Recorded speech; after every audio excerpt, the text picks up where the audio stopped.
people in. So without further ado, we are just going to start the webinar now properly. Heads up, there are a few QR codes throughout this webinar, so get your phones ready because there are some useful resources that are worth giving the QR code a scan if you haven't accessed those already. Okay. So quick introduction, my name's Sydney and I'm the Student Recruitment Officer. I do recognise some of your names, so I've probably answered your inquiries already, or I'll have had some conversations with you previously. It's great to see that you have come. And I just oversee the journey of prospective students from initial interest through to submitting an application to study with the college. So there's just a brief insight for those that I haven't spoken to already. We're also joined by the lovely Laura Hall today, who is the GDL module leader, absolute mindful of information, and she will be talking you through the GDL, answering the question, is a conversion course necessary, and also touching on our GDL specifically. Again, if you've got any questions, then pop them in the chat and she will answer them at the end. And then last but definitely not least, we are joined by one of our GDL students, Abdul Malik, and we're really happy that he's here today just so that we can have a conversation because we will be having a Q&A session. Again, any questions, if you want to pick his brain, pop questions in the chat and we'll be happy to help. Okay. So before we get started, with it being the GDL, some of you might be here because you intend to go on to do the barrister route, but for those of you that are looking to pursue the solicitor's route in England and Wales, then this is a really useful guide. We've had lots of positive feedback on it. It just gives you an insight into the day-to-day life of a solicitor and the different types of solicitors that there are. And it'll just help you decide whether or not this profession is the right one for you. And it touches on how to become qualified. So it's definitely worth checking out if you haven't already, to give that QR code a scan if you're wanting that extra insight. Okay. So what we're going to cover today is we're going to touch on the College of Practice, the College of Legal Practice. I'll go through that, give you a bit of insight into us. We'll also do an introduction to the GDL, why you should complete the GDL.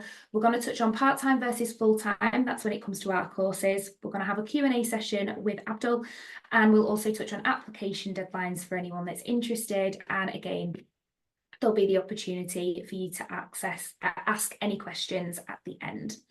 Okay. So who are the College of Legal Practice? We are an accredited fully virtual postgraduate law school based in the UK, and we specialise in the SQE specifically. Extra bit of background, our parent company are the College of Law in Australia, and they are the leading legal education providers in Australia. So we are experienced in delivering digital learning. And when it comes to our ethos, obviously, traditionally, law is known for being a profession that has many barriers in order to work within the legal sector. So we're just trying to do our bit to eliminate that by offering courses at an affordable price to help education be more accessible, because we believe that it should be.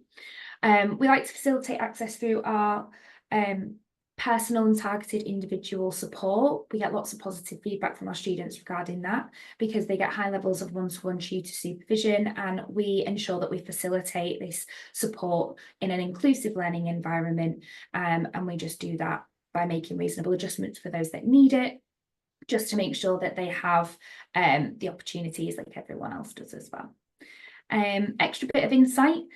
These are some of the people that we work with. So as you can see there, there's some universities. So we work with them usually on their master's programme. We offer the SQE preparation elements of those. And then there are firms there. And we're really proud to say that recently we actually launched our graduate solicitor apprenticeship scheme. So that's recently come into play with some of the firms as well. So that's really exciting.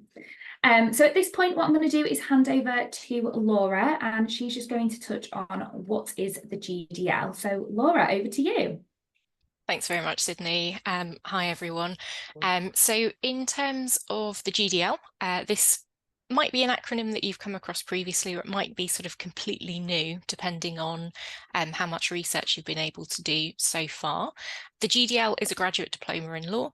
So what that means is that it is a conversion course which is designed specifically for effectively two different groups of people, which is firstly those who might have a legal qualification in another jurisdiction, and that could be somewhere like Scotland, for example. So it might be nice and nearby where some of the law is quite similar, Or it might be a completely different jurisdiction. So, for example, you might have, let's say, Ukrainian law, or you might have Australian, it could be from anywhere at all. So we do have students who have a legal background in other jurisdictions. That's one group of students, but we also then have a group of students who have absolutely no legal knowledge at all. So you're coming to this completely fresh from a different background. And that might be that you've done a different degree at university and you've just finished your degree and you're now looking to convert to law. Or it might be that you've been in the workplace for a little while, working in a completely different area, but actually you've always wanted to pursue a career in law and you're coming to it now. So we have, as I say, conversion course that is designed for two different types of students. So those who are qualified in a different jurisdiction, and also those who are from a completely non-law background. In terms of what the Graduate Diploma in Law, or the GDL, in terms of what it does, what we're looking at doing is covering what we call the foundational areas of law in England and Wales. So what you will be studying is the core subjects that will underline all of your legal studies. So you've got contract, you've got crime, you've got tort, you've got public law, land law, and trusts law. Okay. Regardless of what kind of a law course you do, those are the foundational areas that you would always study. So that's why we have focused on those. The GDL itself is really helpful in terms of increasing employment opportunities. It is going to give you a really good understanding of those core foundational areas of law, which will help if you're thinking of going on to your SQE, which obviously we'll talk about in a minute, and is also necessary if you're looking at going on to complete training as a barrister. Okay, even if you get to the end of it and think, well, actually, I've really enjoyed that and I found it really interesting, but I don't think I do want to pursue a career in law, it is going to be helpful in other areas of life as well. So it's a really interesting course to complete regardless of where you go after your GDL. Okay, so that's the GDL in a nutshell. If we can move on to the next slide, Sydney. In terms of the GDL that we've got at the college, as I say, we've got, you'll see that there are actually 7 modules listed there. So we've got the 6 foundational ones that I've just mentioned. So that's your contract, tort, land, public, and trusts. We've missed criminal off there. Criminal law should also be included as well. I'm not sure where that one's disappeared to. We also have, right at the start of the GDL programme, what we call an introduction to law module. The reason that you start off with an introduction to law is effectively twofold. Firstly, that will give you an introduction to the English legal system. So that's helpful if you're coming from a different jurisdiction. So for example, if you've come from a jurisdiction that doesn't have common law, it's helpful to get an introduction to English law, which has both case law, so that's your common law, and statute. And if you're coming from a non-law background, it's really useful to have that understanding of the different types of law that we actually use within England and Wales. What it will also do is get you to start thinking like a lawyer, which is a skill in itself. So it will introduce you to concepts such as how you actually read a piece of statute, how you read case law. Okay, so even within that introduction to law module, which is right at the start of the course, you're starting to learn the skills of actually being a lawyer, and also being introduced to those legal concepts. Okay, so in terms of the modules that you study on your GDL, you start off with your introduction to law. You then move on to study contract, crime, and tort. And then once you've done those, you move on to land, public, and trusts. One of the questions that we always get right from the outset is about the assessment. So how are you going to be assessed on your GDL? And what you will find is this actually quite different from the sort of way that you'll have been assessed throughout university, for example. So taking the introduction to law module first, you have 2 different assessments to complete, both in the same time window. So they take place at the same time, but they're in different formats. So you have an MCQ, multiple choice question component. So you've got 16 multiple choice questions to complete within 90 minutes. So nice and generous in terms of time allowance. And then you will also have what we call 13 short answer questions to complete. So what we give you is a case study to have a look at, and we refer you to a specific piece of case law, and we then ask you to answer some questions on those. So it's a research and analysis task. Okay. The introduction to law is in its own format, so that sort of sits alone in terms of assessment, and your other core modules, so that's your contract, crime, tort, land, public and trusts, are all assessed in the same format. So again, you've got 2 different assessments that you would complete for each module, and that's effectively 2 essay style questions. One is based on a scenario, so it's problem-based learning that we use. You're given a case study to look at, and then you need to apply your understanding of the law to advise that particular client. And then you'll have what we call an issues question, which looks more broadly at a sort of an academic issue within a particular area of law. So for example, if you were looking at tort, we might ask you something like how the aims of tort are being met. Okay, that might not make any sense to you at the moment. That's the sort of thing that we look at, and it will make sense once you start the course. Okay, throughout the GDL, we don't have any exams, so you don't have to turn up to an exam hall at a specific time and handwrite your answers in the way you might have done at university. Everything is assessed via coursework. The only real exception to that is your multiple choice questions on the introduction to law, where you do have to log into the assessment, and you've got 90 minutes once your timer starts, but you can do that at any time within your assessment window, which is a week. Okay. So it is all coursework based, and as a result of that, it is open book as well. Okay, I can see there is a question there already. What I think it's probably worth us doing, I don't know if you want to pop that into the chat, Georgie, and then we can sort of pick it up as we go through,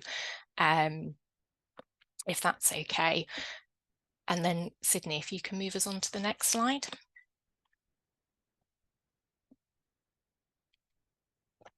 So we've given you a little outline there in terms of what the GDL is, what it looks like, what you could be expecting in terms of assessment. And one of the questions you might be sort of asking yourself at this point is whether or not you actually want to complete a GDL. So particularly for those of you who are looking at following the solicitor route, so going through your journey and qualifying as solicitors, you may be aware that there have been changes in terms of legal education, and there isn't actually a requirement anymore for students to complete what used to be called a qualifying law degree. So under the old system, which again, some of you might be familiar with, it was necessary to complete either an LLB, so an undergraduate law degree, or a GDL. That used to be compulsory, so you didn't have a choice. If you were looking at becoming a solicitor or a barrister, you needed to complete one of those. Slightly unhelpfully, the position has now changed. So if you are looking at qualifying as a solicitor, if that's the route that you're taking, it is not a requirement for you to have a law degree or a GDL. Okay, that is the starting point. You have to have a degree, and it can be in any subject at all. So you could have a degree in maths, that would be absolutely fine. Doesn't matter what that degree in, as long as you have one, you meet those requirements in terms of the undergraduate study. That being said, completing a law degree or a GDL is going to be helpful to you in terms of actually passing your SQE assessments, which are a requirement for you to qualify as a solicitor. So although if you're looking at following the solicitor route, it is not necessary for you to have an LLB or a GDL, it is going to be extremely helpful in terms of preparing you to do your SQE1 assessments. If you've had a look into the SQE route of qualification, you will know that in order to complete your SQE1, you have some very lengthy multiple choice assessments to complete. And those are assessing you on 13 different practice areas, which is a huge amount of knowledge that you would have to gain during an SQE preparation course. So what we would say is, although it might be possible for some students to go straight onto a preparatory course, you are probably not doing yourselves any favours if you do that, because it's going to give you a huge amount of law to pick up from scratch. Whereas if you do a GDL first, you're building your knowledge in terms of those 6 foundational subjects. You're building your skills in terms of actually being a lawyer, and that will put you in a much, much better position when you go on to your SQE. So if you think about the students that have come through and that have done an undergraduate law degree, they're going to go on to the SQE with a level of knowledge that's here. And if you do your GDL, you're going to have a level of knowledge that is similar. If you skip that step and you think, well, I've got my degree, I don't need to do a GDL, and you just go straight onto your SQE, you've got students that have done their LLB or GDL that are here, and your level of knowledge is going to be much lower. So you've got a big sort of step to catch up in order to do that SQE. What you will probably have spotted if you've done any research is that as well as being a lengthy assessment you do for your SQE, it is also quite expensive. So what you will probably be wanting to do is get yourself in the best possible position so that you don't have to resit and pay those expensive resit fees. Okay, that's looking at things from a solicitor perspective, where there's a little bit of sort of, you know, a question mark as to whether or not the GDL is a requirement. If you are looking at going on to the BTC, you do still need to complete what is referred to as the academic stage of training. So you would need to make sure that you've completed either an LLB or a GDL. Okay, so if you're looking at that route, it's a little bit more straightforward. In terms of other reasons why you might want to complete a GDL, obviously it's going to help increase those chances of actually passing your SQE and hopefully doing so first time. That's a big win in terms of if you're going on to qualify as a solicitor. It will also help prepare you if you're going through SILEX, for example, if you're choosing that route to qualification. And as I say, if you're looking at going on to the BTC and qualifying as a barrister, then it is something you would need to do unless you've already got an LLB. It's likely to be helpful from an employability perspective. It shows, for starters, that you have a genuine interest in law, and it will also give you legal knowledge that is going to help you if you are applying for paralegal positions, for example. And don't forget, obviously, that because you've got qualifying work experience, if you're looking at qualifying as a solicitor, actually work that you do, even at this stage in your journey, may well be something that you can count as qualifying work experience. Okay, so it is going to help from that perspective in terms of legal knowledge, the skills that you learn, and also showing that you are committed to the law as a career. We sort of touched on the preparation in terms of your further study, so it is going to really help you when you come onto your SQE, for example. And there's a nice additional benefit that if you study the GDL with us, you would then get a 10% discount as well on your SQE preparation courses. So yes, you would have an additional course to pay for on the at the outset, but there would be a discount in terms of your SQE preparation, and hopefully it's going to increase your chances in terms of passing your SQE first time. Okay. There will be other reasons, you know, that completing a GDL is helpful. For some students, it's as simple as actually it gives you a good introduction to the law, and it will help you decide if that actually is the career path for you. So there might be other reasons, but those are some of the sort of the main ones. Okay, if I can get you just to click to the next slide. So in terms of the GDL, if you are looking at studying with us, you have 2 different options to pick from. So you've got a full-time option and you've got a part-time option. Just for ease, because the part-time option is appearing on the left of the screen, we'll go through that first. So you're looking here at that middle column with the sort of orange background. So in terms of a part-time GDL, what you are looking at is a course that has a 40-week duration. So we're looking at around about 10 months. Okay. In terms of your study hours, that equates to somewhere between 20 and 25 hours of studying each week. That will vary, mostly depending on how quickly you read, whether you do any additional kind of research, whether you're sort of revising, consolidating as you go through, etc. It's very difficult for us to put a sort of a definite figure on how much studying time you will need each week, but that is what we would estimate, around 20 to 25 hours per week. I'll come back to the costs and the fee schedules in just a moment. What we would suggest here is that if you are thinking about the course, the part-time option is a good one to pick if you are working full-time, and or if you have got other family or caring responsibilities.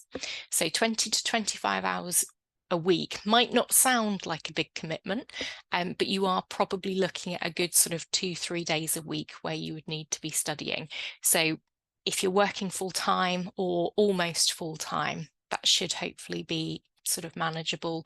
Or if you've got a lot of family commitments, if you've maybe got young children, for example, or you've got relatives that you're caring for, that might be a better fit for you rather than the full-time option. In terms of the full-time option, so this is the dark blue column on the right-hand side of the screen, and that is half the length of the part-time course, so it is 20 weeks. And here you're looking at around sort of 30 to 35 hours of studying time per week. Again, that will vary depending on factors such as how quickly you read, how much consolidation, etc. you do as you go through. This, we would suggest, is suitable for students who are either not working at all or who are maybe working on a part-time basis. And I would say, you know, not if you're working sort of 4 days a week, which is getting towards full-time, but maybe if you're working sort of 2-3 days a week and you do genuinely have plenty of time each week to dedicate, because you are looking at effectively studying the equivalent of a full-time job. Okay, it's also likely to be a better fit for students who either have very few or no sort of family or caring responsibilities. Okay, it is a big time commitment. You are, as I say, effectively looking at a full-time job there in terms of the working hours. The content of each course is exactly the same, so you don't get anything more if you do the full-time course, you don't get anything less if you do the part-time. You study the same subjects, it's just that the part-time is over a longer period of time. So there isn't any sort of negative impact of studying on a part-time rather than full-time basis. It's exactly the same material that you get, just over a different duration. In terms of the cost aspect, the course is exactly the same price, regardless whether you do it part-time or full-time. We've got the figures on the screen there, so 3,250 or 3,950, depending obviously on start dates. There is, as with most things, you know, increases in fees as time progresses. In terms of your payment schedule, if that's a factor as well, if you're studying on a part-time basis, you're looking at having paid your full course fees by 20 weeks into the course. So obviously that gives you a longer period over which to make that payment. Whereas if you're looking at the full-time course, you'd be looking at having that paid within the first 10 weeks. Okay. And obviously, if you want to have a separate discussion about fees, etc., that's probably something to sort of take outside of this meeting. Okay, so those are your two options. One thing to flag in terms of part-time, that the scheduled sessions do take place during normal working hours, so it is during the day rather than in the evening, but everything is recorded, so if you are working, you have got access to those recordings after the event. Same thing on full-time, everything is during normal working day, but again, you've got access to recordings afterwards if you need them. That's great. That's great. Thank you, Laura, for going into that in so much detail. I really appreciate you being here. I don't think I could have done that as comprehensively, so I'm really glad you were free. Very welcome. Did you want me just to pick up on the question that's been asked in terms of differences between GDL and PGDL, or should we come back to that one at the end? If if we leave that till the end, we'll cover that then. We'll just have our Q&A session with Abdul now, and then not long after that, there's only a couple more slides, and then we'll have the opportunity to answer any questions that you guys want to pop in the chat. So just to start off with, please, can you just tell us a bit about yourself, give us a bit of background information, just so that everyone can know a bit more about you. Hello, everyone.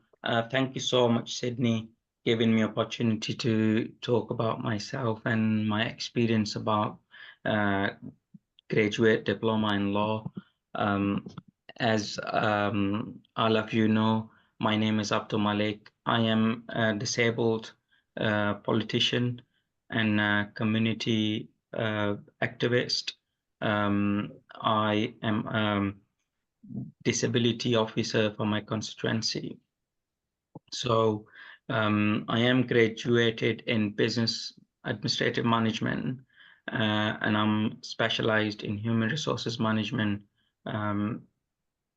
Being counselor at the town, seeing every day different people with different issues, and when it comes to solicitors and barristers, they are very expensive. So when people, they used to come to me and say, look, I got this issue and we can't get it resolved, we need to go to the court, and it's very expensive for them to get legal advice or services. So that's where it came in my mind, why not I become a qualified barrister and charge them nominal fee or no fee to help our community. So this is where I have started searching about how to convert to law. So I have started thinking about how I can start and how things will move on to become a qualified barrister. So then I've realized I need to do GDL, law conversion course, before I can get enrolled on a bar training course. So that's how it has started. Okay, so was your main motivator to do the course then, was that because you're wanting to help others then? Was that the main motivator? Yes, it was, because in our community, when you see people with disabilities, people with long health issues and less advantaged people, whatever you do in regards with housing or benefits, this, that, and other, so they always struggle, and they get to the dead end where they need to go to the court to get decision or the issue or problem they are facing. So it's quite difficult for people. They are on they are less advantaged, or they got long-term health issues, because mainly they cannot work due to their health issues, and they struggle to get legal advice because it's very expensive if you go to the court and hire a barrister. So that's where I mainly got motivated. So I need to help people. I mean, it's amazing that you've seen that people need this and you're trying to be part of the positive change. So, I mean, that's fantastic. Credit to you for that. How did you find the GDL? I mean, you're waiting for your results at the moment. I'm sure eagerly anticipating what's going to come, but how did you find it while you were studying with us? To be very honest, it was very difficult to make a decision which institute you need to go to. With me, I have studied with different, I've studied in different colleges, universities, attended several institutes. I'm 40 years old and still studying, so you can understand all of my life I've been studying. When it comes to the College of Legal Practice, it was a totally different and unique experience, because being a physically challenged person, and had issues with learning disabilities, and I'm on very strong medication. So whichever institute I've been to, I struggled a lot. It was very difficult to manage my health and the study. But when it comes to the College of Legal Practice, I had a totally different experience, and I've enjoyed it. The reason behind it, the tutors are very helpful. Whenever you speak to the disability advice team in the college, they are there for you 24/7. I've received calls around 8 o'clock in the evening as well. So I really appreciate and admire their services. Another good thing, because I am qualified and I cannot get funding from SEF, Student Finance England, because when you got the equivalent qualifications, you do not get support.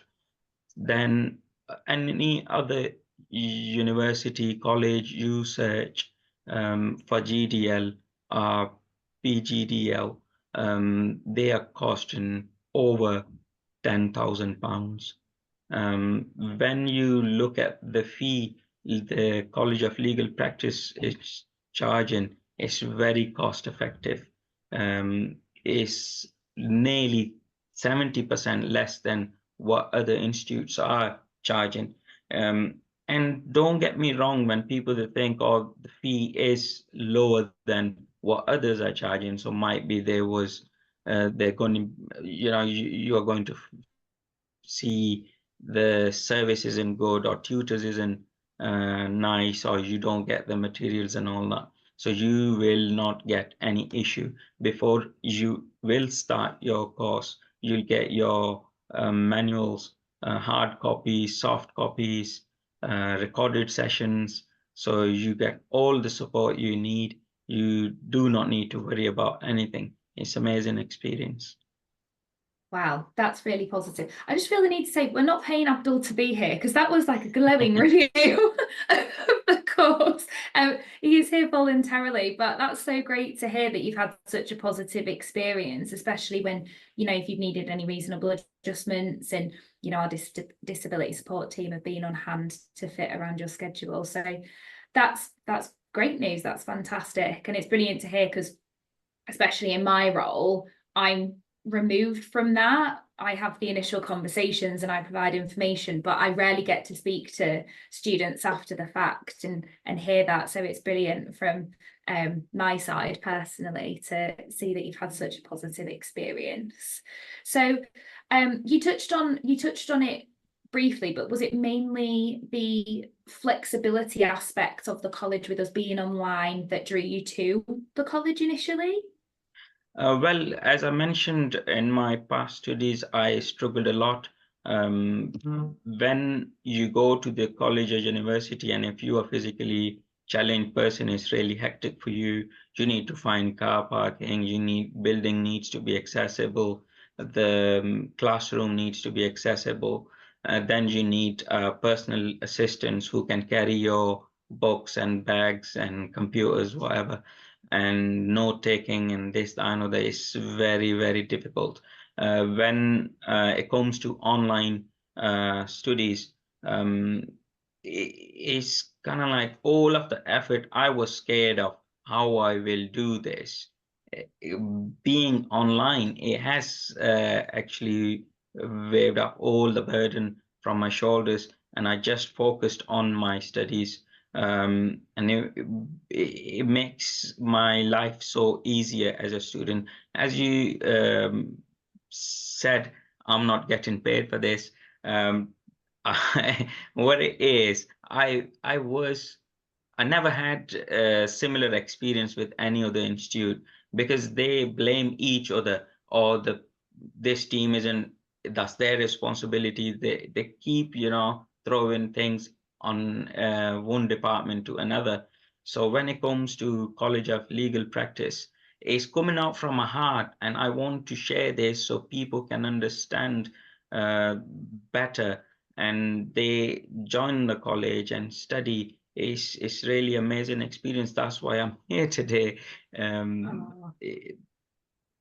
So it's amazing so lovely experience. to Very hear. nice, easy, flexible. When you miss your college, when you miss your lectures, if you're attending a school appointment or going to doctors or whatever, your problem is you cannot attend the session. So it's recorded, so you can watch several times. If you cannot understand a topic, you can watch again and again.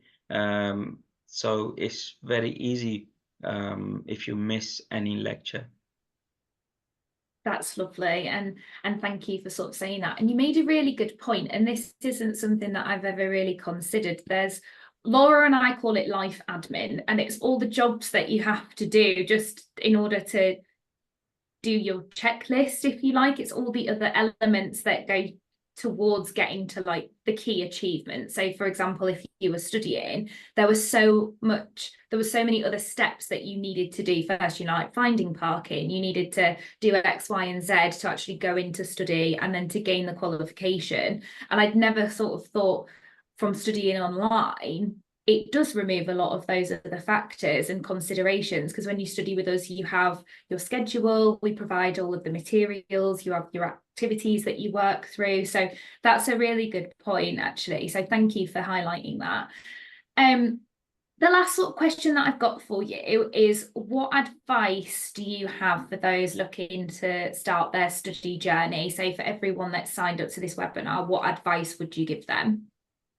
Well, first advice is if you want to become a solicitor or barrister, and if you really want to do GDL, then join the the College of Legal Practice. It's a saying, do not praise people on their face. But here, Laura, she's amazing tutor. Sometimes when you are taking class, you feel shy about asking questions. It is in your mind you want to ask, but somehow you don't want to, open up. But whenever Laura was delivering her lectures, she explains everything very nicely, and the questions you're supposed to be asking after 10 minutes, you get your answers. Another thing, when it comes to when it comes to studying law, so it's really important. As you know, this isn't the requirement. You need to do GDL for SEQ, Solicitor Qualification Exam. But in my experience, it is really important. So you do GDL because it's a foundation of core areas of law you need to know before you start practicing or going for the exams. I wasn't so I was thinking it's going to be easy, but after studying GDL, I've realized my way of thinking about things are totally changed. The scenarios you were given, they're real life examples. So before and whenever somebody was talking about something, so you quickly give them answer your opinion because you don't know the law. So now I have changed the way I advise. I just say to him, "Oh, look, it's not my area of expertise, so you need to go and seek advice from qualified person." It gives you solid knowledge. It opens up your mind, and you are ready to, start practicing with better understanding and learning. So it's really, really important. You need to do GDL before doing your SEQ. Yeah, 100%. We would definitely agree.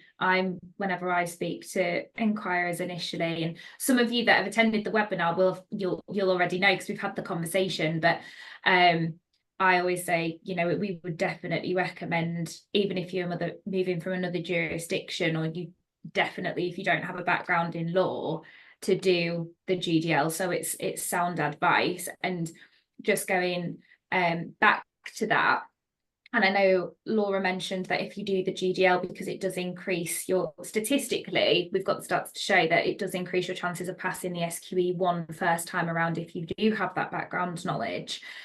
So it is worth taking the time beforehand rather than having to resit the SQE, because it's quite costly. Something else that I'm just going to insert here is you only get 3 attempts to sit the SQE1. If you fail it after 3 attempts, you have to wait 6 years and it resits.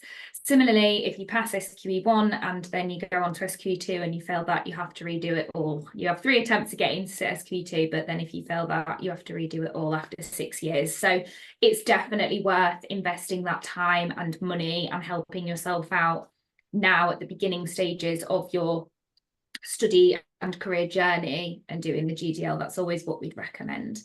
But that's been fantastic, Abdul. Thank you so much for speaking with us today.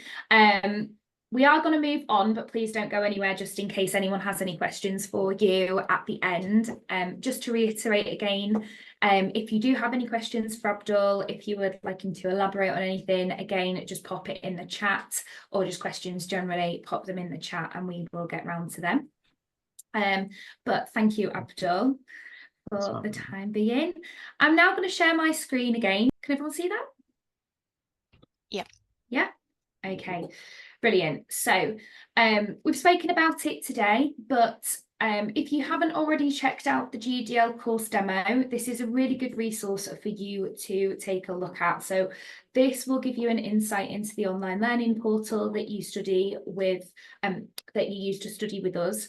And I think it's Laura actually talking us through it. So you will recognise Laura on that.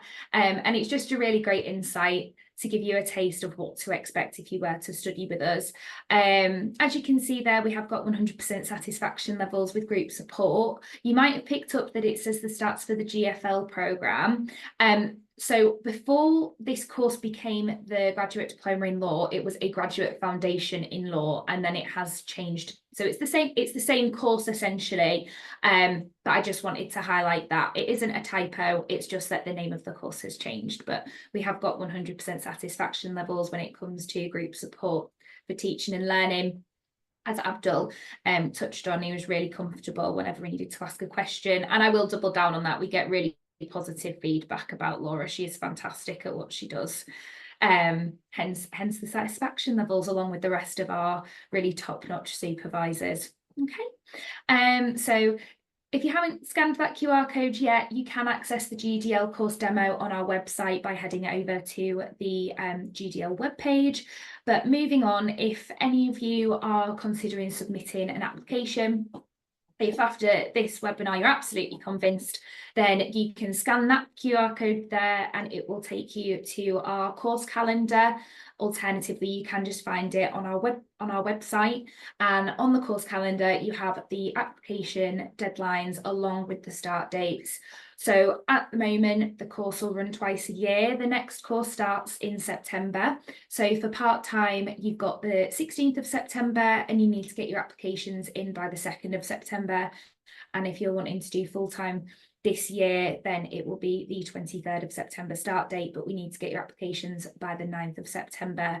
Because of the nature of the GDL, we can't accept late applications. Sometimes in the past, we have extended our application deadlines for our SQE preparation courses due to demands and things like that. But with our GDL, that isn't possible.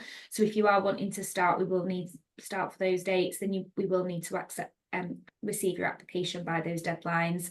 If September's a bit too soon, then March 2025 on the 10th is the start date for our next round, for our next cohort. So as you can see there, the application deadline is the 24th of February. If any of you need any information on the application steps, by all means send us an email, book in a one-to-one chat, the QR code to book in a one-to-one chat will be on the final slide, and so will our email address. I will be more than happy to send you over the steps for application if you're wanting a bit of guidance on that. It also has the service levels, so the turnaround times for our admissions team to get back to you, and people find that really useful. So if that's something that you want, feel free to get in contact and I can help you with that. But that is all of it from us in regards to the slides that we're talking through. Now it is question time. So Laura, do you want to answer the question about GDL and PGDL, please? I'm just going to stop sharing my screen for this. Yeah, absolutely. And it's a really good question that's been asked. So what are the differences between the GDL that we offer and a PGDL offered by other institutions? So there is a sort of a bit of a caveat at the start of this, an apology for the fact that we might get a little bit technical here. When we're looking at a GDL, what we are talking about is a course which is taught at level 6 and will have a certain number of credits. So the way that things work with higher education is that in order to meet certain requirements or to name a course in a particular way, you have to meet certain requirements which are set out in a framework by the higher education authority. That's the technical bit. When you're looking at a graduate diploma in law, you're looking at a course that is taught at level 6 and has a certain number of credits attached to it. That is effectively equivalent to your 3rd year of university study. So if you think back to your degree, when you were in your final year, you would have been assessed at level 6. Subject to a couple of exceptions, it's generally assessed at level 6 for 3rd year. When we're talking about a PGDL, that is a postgraduate diploma, and that has a slightly different requirement in terms of the study. So you're looking at usually slightly more credits and at level 7, which is effectively master's level. So it's slightly higher than what you would have had as a 3rd year university student. Again, subject to a couple of exceptions because some degrees are taught at level 7. That's the technical bit in terms of why they've got different names.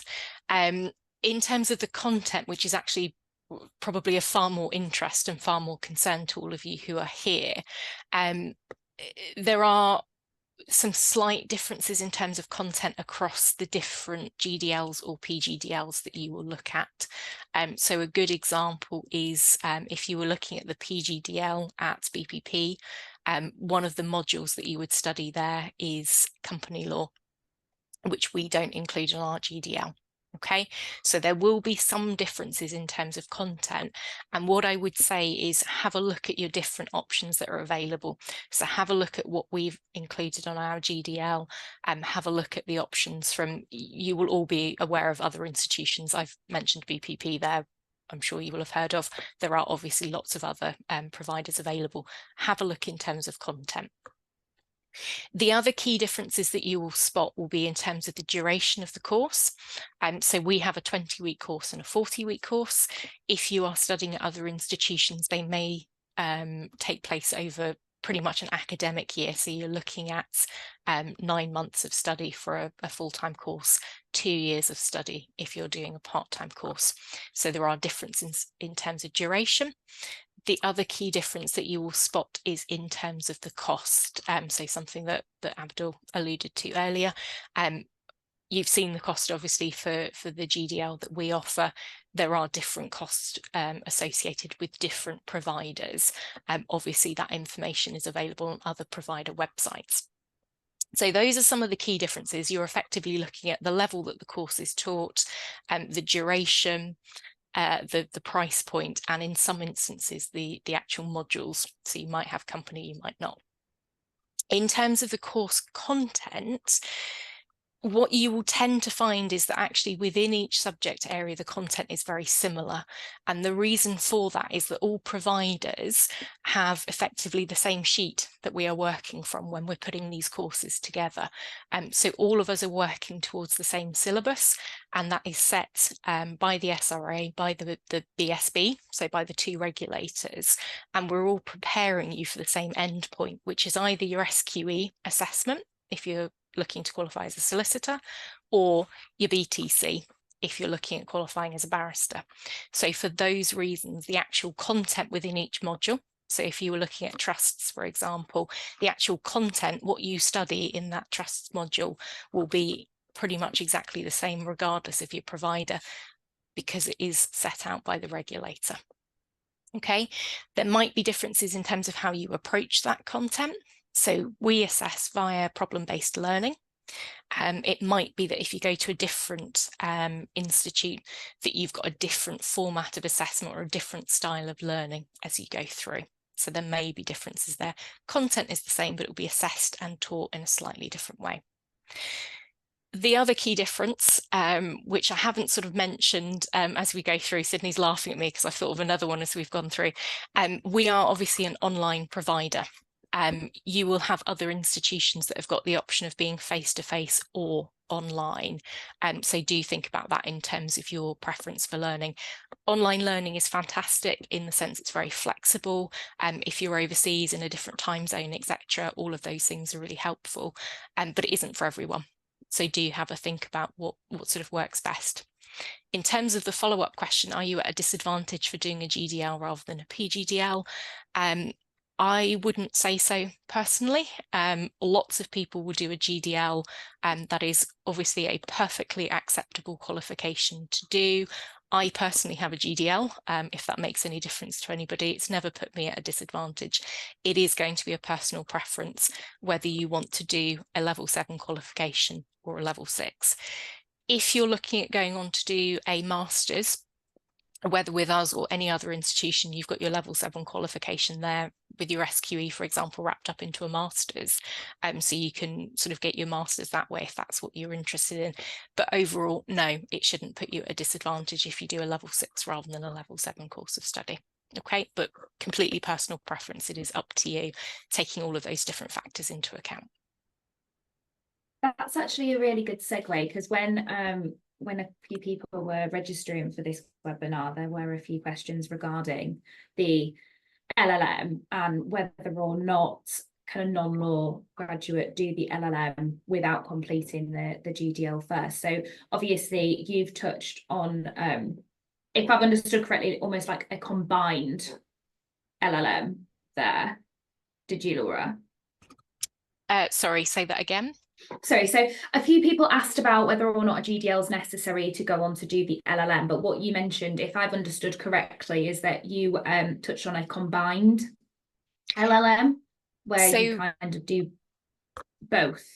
The way that courses are packaged will vary depending on the provider that you go to.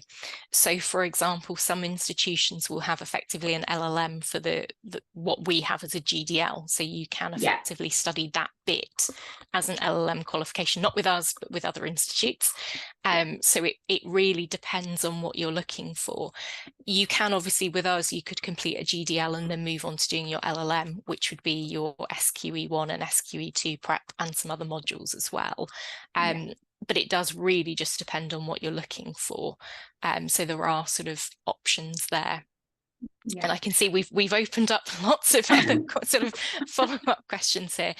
So in terms of the course being half the length, is it due to content differences? It's not in terms of the actual content that you cover, but that content may be covered in slightly different ways. So for example, if you've got a longer duration, it may be that certain points that we perhaps don't look at in detail in a workshop are covered in slightly more detail in a workshop, for example. It's just that the content itself is being taught in a slightly different way. What you will also find with some providers is there's actually quite a lot of sort of downtime, I guess, is probably what you would sort of call it, in the sense that you'll do your teaching and then you'll have a break and then you'll have your assessment weeks and then you'll have more breaks and then you'll have more teaching and more sort of breaks built in. So when you actually look at it in terms of the weeks in which you've got contact, it's not that dissimilar. It's just that there's more sort of time where there isn't that sort of those sort of rest weeks, etc. So that's something to sort of think about as well. And as I say, it's all personal preference. Some students want to do the full-time course, get through it as quickly as possible so they can move on and get qualified as quickly as possible. For others, you know, you might not have that kind of time factor, and you might be very happy doing a longer course, for example. There's a question there in terms of environmental law, which I'll pick up on, and then I think probably the fees question for you, Sydney, if that's okay. Yeah. So does the course touch on any law topics within the modules which are relevant to environmental law? We don't look at anything in terms of environmental law within the GDL. Depending on what sort of aspects of environmental law you're thinking about, it might be that you would cover some of those potentially within something like a commercial property or advanced property elective, if you're thinking at things like environment from a contamination perspective. But otherwise, you would be looking at something more on a sort of LLM optional module, possibly kind of dissertation. But no, we don't look at anything environmental law based within the GDL itself. Brilliant, thank you, Laura. I'm just aware of the time and some people might need to dash off. So I'm just, if anyone does have any questions, but they don't have chance to ask now, I am just going to share my screen so that you can book in a one-to-one chat or have our email address or phone number there if you want to give us a call. I will touch on the funding, but Abdul, you raised your hand. Was there another point that you wanted to make relative to? Yes, Sydney. In my experience, Laura has explained very what's called about GDL and PGDL. The difference between levels, level GDL is level 6 and whereas PGDL level 7. If you are looking for postgraduate loan for studies, and if you go for PGDL and then later on you want to do BTC, bar training course, or SQE with LLM, so you will not get postgraduate loan for that. So that's what I want to add. So you got to make, if you want to apply for postgraduate loan, you need to keep in mind with GDL you can get loan later on. With PGDL you will not get postgraduate loan. That's a really good point. And again, it leads on really nicely to our next question, which was in regards to funding. With our GDL specifically, you can't get a loan, as Abdul just explained. It's at a level 6, postgraduate is at a level 7, so that's one of the differences. So one of the options that we offer in regards to funding is we do interest-free payment instalments. Typically it's split into 3, so regardless of what course you do with us, in order to secure your place on the course, you will pay a £150 non-refundable deposit. And then the remaining fee, it's split into 2 payments, usually just as you're starting, just before you start your course or as you're starting your course. And then the second payment, which is the final payment, will be at the halfway point of your course, as highlighted in the slide that Laura talked through previously. So part-time course, you'll be paying 20 weeks in, full-time course, you'll be paying 10 weeks in. There are other funding options available on our website, which I would recommend for you to go and check out, just because I'm aware of the time. There are access to law schemes that are external, and there's different funding options there. But in regards to the interest-free payment instalments, even though that is what we offer and is on our website, if you would like to request an alternative payment plan with our student services team after you have submitted your application, then you can do. The only thing is that you need to have paid the full course fee by halfway through your course. So if you want to pay a smaller amount but more frequently, so say monthly payments, then what you'll need to work out is how much you can afford each month, and then you would put that in an email and you would send it to the student services team. As long as the full amount is paid by halfway through the course, we will do our best to accommodate that, because as we mentioned at the beginning, accessibility to education is one of our core in our ethos, so we want that to be an option that's available. Okay, so I think that's all of the questions answered. just to summarise then, because I know that someone was asking about the LLM, you've touched on the combination, Laura, with other providers. With ours specifically, where we include the SQE preparation alongside practical legal skills modules. If you meet the admissions criteria, again, that's on our website, you can go on to do the LLM with us without doing the GDL. Would we recommend it? No. If you've not got a background in law and you don't have that foundation knowledge, then you're not going to be able to build on it. It's like building bricks. So you have your GDL, you have your foundation areas covered, and then you build on that in 13 practice areas for the SQE1, and that's one of the modules in our LLM. And then for SQE2, you build on that again. And so, no, overall, given the title, is it necessary for a law conversion? Is it necessary to do a law conversion course? No, not if you're wanting to go on to do the SQE, not necessarily if you're wanting to go on to do SILEX, but when it comes to becoming a barrister, you will need either an LLB or a graduate diploma in law to go on to do a bar training course. So it just depends on each individual circumstances really and what you're working towards. But if you want to have a conversation in a bit more depth and detail, then book in a one-to-one chat, send us an email, give us a call, and we will be more than happy to help.